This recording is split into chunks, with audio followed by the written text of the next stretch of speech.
অনেকটা ক্রান্তিকাল যাচ্ছে ডক্টর মোহাম্মদ ইউনূসের জন্য, আর অনেকটা ক্রান্তিকাল আমারও যাচ্ছে। যাই হোক, আসছি মূল নিউজে।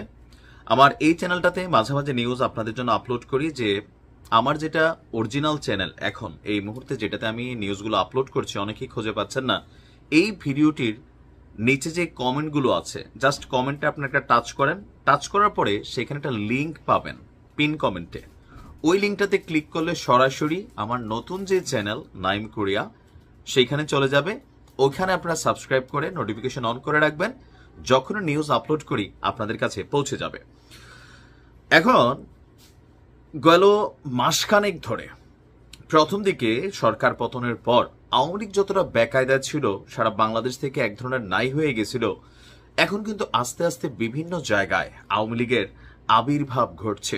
ইভেন ইন্টারনালি একজন মেজর ইস্যুতে আপনারা দেখছেন যে অনেক ধরনের তথ্য বের হয়েছে, যে আর্মির একজন রানিং মেজর সাদেক, তিনি কিভাবে আওয়ামী লীগের নেতাদেরকে ট্রেন করছেন। এই নিউজটা আমি আমার নতুন চ্যানেলে ডিটেলস আপলোড করেছি, সেখানে গিয়ে আপনারা দেখে আসতে পারেন যে বিষয়বস্তুগুলো কি।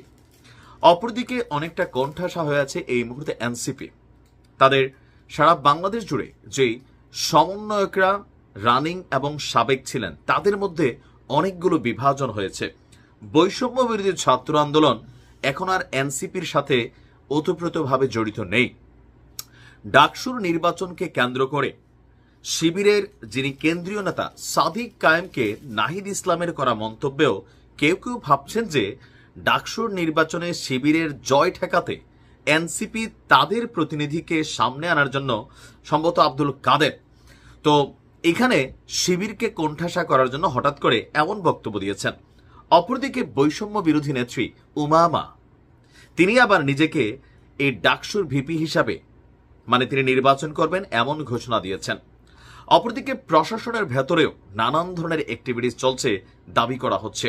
আমরা দেখছি মাঝে মাঝে বেশ কিছু পুলিশ কর্মকর্তাকে বরখাস্ত করা হচ্ছে। আবার অনেক জায়গায় আওয়ামী লীগ তাদের গোপন মিটিং মিছিল চালিয়ে যাচ্ছে। ঝটিকা মিছিল তো দেখলামই।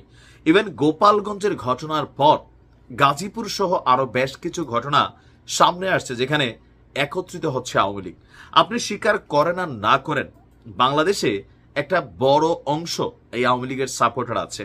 আর আমরা যারা রাজনীতি করি, রাজনৈতিক দলগুলোর সাপোর্টার আছি, আমাদের জেহেনের মধ্যে একটা জিনিস, দলের যেদিন থেকে নেতৃত্বে আমরা আস্থা রাখি ওই দিনে ঢুকা যায়, সেটা হচ্ছে আমার দল যাই করে এটা ভাই ভুল নাই, এটা সঠিক। দলের নেতা অলওয়েজ সঠিক, এটা ভালো হোক খারাপ হোক। যদি ভালো হয় সেটা তো প্রশংসা করি, খারাপ হইলেও সেটার প্রশংসা করি। সেটার বিপরীতে যদি কেউ কথা বলে তাকে সাইজ করার চেষ্টা করি, তাকে কাউন্টার করি এবং নেতৃত্বের পক্ষে অবস্থান নেই। আরেকটা জিনিস আমাদের রাজনৈতিক দলগুলো আমাদের জেহানের মধ্যে ঢুকাই দিছে, যে আপনি যেই দল করেন এই দলের বিপরীতে যে দলগুলো আছে তাদের কোনো প্রশংসা করা যাবে না।